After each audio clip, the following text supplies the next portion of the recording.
দেখেন একদম চিকন চিকন করে আলু কেটে নিয়েছি, চটচটি বানাবো। একটু ফুলকপি দিছি, কাঁচা মরিচ, পেঁয়াজ দিয়ে চটচটি করবো, কয়েক টুকরা মাছ দেব। এই চটচটিটা আমরা বেশি পছন্দ করি। বগুড়ার কোনো কোনো জায়গায় চাকা করে আলু দিয়ে চটচটি করে, আবার বেশিরভাগ আমরা এইভাবে করি, এইভাবে আমাদের বাড়ির সবাই পছন্দ করে। তো সেই চটচটির জন্য প্রস্তুতি নিচ্ছি। লবণ, হলুদ, কাঁচামরিচ, কাঁচা পেঁয়াজ আর কয়েক টুকরা রসুন ছিলে দিচ্ছি গোটা কোয়া করে। তো সুন্দর করে ঝাঁকা নাকা করে মেখে নিয়েছি। আবার এদিকে ব্যস্তে ব্যস্তে আমার মেয়ে লুডুস খেতে বসে গেছে, ওদের ক্ষুধা পাইছে, ওরা লুডুস খাওয়া শুরু করছে। তো লুডুসগুলো ওদেরকে বাটিতে দিয়ে দিছি, বড় বড় বাটিতে দিয়ে দিছি। ওরা ছোট ছোট বাটিতে দিলে ফেলে দেবে, নষ্ট করবে, তো সেই জন্য বড় বাটিতে দিয়ে দিচ্ছি। ওরা বসে থেকে লুডুস খাচ্ছে, দেখেন কি মনোযোগ দিয়ে লুডুস খাচ্ছে। তো আর যাই হোক তাই হোক ভাই, আমার এই ফুচকার লুডুসগুলো আমার একদম পছন্দ না, আমি খাইতে পারি না, কেমন জেনে লাগে। আমরা গ্রামের মেয়ে তো অত শত বুঝি না। এক থাল ভাত হলেই ফুরে গেল, মাছ আর ভাত সাথে আলু।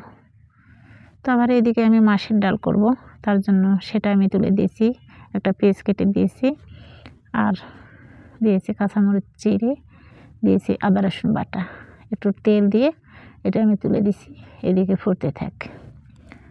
তো এই মাছের ডাল কিন্তু নিচে লেগে যায় বেশিরভাগ, খুব খেয়াল করে দেখবেন নিচে পোড়া ধরে, যার জন্য ঘন ঘন নেড়ে দিতে হয়। নাহলে যদি নিচে পোড়া ধরে তাহলে তো একদম খাওয়া যাবে না, সেটা গন্ধ করবে।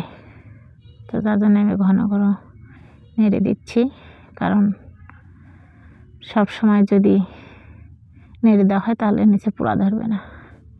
তো তার জন্য নেড়ে দিয়ে আমি এই ডালটা ফুটে নেব। আর এদিকে আমি এই যে শয়তান মাছ ভর্তা করব। কেউ বলে টাকি মাছ, কেউ বলে শয়তান মাছ, কোন এলাকায় কী বলে অবশ্যই কমেন্ট করে জানাবেন। আপনারা কী বলেন এই মাছকে? আমরা বলি শয়তান মাছ। তো সেটার জন্য আমি ভর্তার জন্য আমি 2টা আলু, একটা পেঁয়াজ, রসুন দিয়ে কাঁচামরিচ দিয়ে ভেজে নিচ্ছি। আর একদিকে টমেটো আলু সিদ্ধ করে নিয়েছি, সেটা ভর্তা বানাবো। আর এদিকে মেয়ের জন্য নিয়েছি মুরগির মাংস ভাজি করব, সাথে কয়েকটা আলু দিয়েছি গোটা গোটা, কারণ মেয়ে এগুলো তরকারি একটা তরকারি খাবে না। এই মুরগির গোস্ত ভাজি করতেছি আলু দিয়ে, এইটা দিয়েও ভাত খাবে। তো তার জন্য আমি পেঁয়াজ মরিচ মশলা এর সাথে ভেজে নিয়ে এই যে গোস্তগুলো এখন আমি তুলে দেব, দিয়ে ভেজে নেব। তো কি আর করার, বাচ্চারা যেটা খাবে সেটাই করে দিতে হবে, আমরা তো আর এগুলো বললে হবে না। তো দেখেন একদম পোড়া পোড়া করে ভেজে নিয়েছি, শুকনা শুকনা করে। আর এই ব্রয়লার মুরগির গোস্তগুলো আমার তরকারি ভালো লাগে না, একদম এরকম কটকটা করে ভাজি করলে বেশি ভালো লাগে। তো হয়ে গেছে, এখন বাটিতে তুলে নেব, পোড়া পোড়া করে ভেজে নিয়েছি। তো এই যে দেখতে পাচ্ছেন খুব সুন্দর একটা কালার আসছে, এক সাইড পুড়ে গেছে। এই ভাজিটাই বেশি পছন্দ।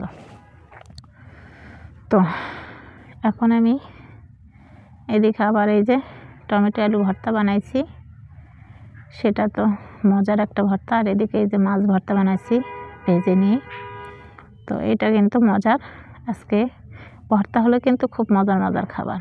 তো এইদিকে আমি নিয়েছি শসা ছিলে ফুলকে, আর টমেটো গাজর আর লেবুর চোষা। লেবুর চোষাটা আমার খুব পছন্দ লাগে, আমি লেবুর রস নিই না, চোষা আমি খাই। তো এই তো খাওয়া শুরু করছে। ভর্তা ভাত বলে কথা, ভর্তা ভাত হলে আমার মেয়ে আর মেয়ের বাবা তো মজা করে খায়। তো সেই জন্য আমি এদিকে এগুলো সব আয়োজন করে নিয়েছি। এই যে মেয়ে পাতিল থেকে ভাত তুলতেছে, ভর্তা ভাত দেখে বেশি করে ওর প্লেটে ভাত তুলতেছে। তো কেমন হলো আজকে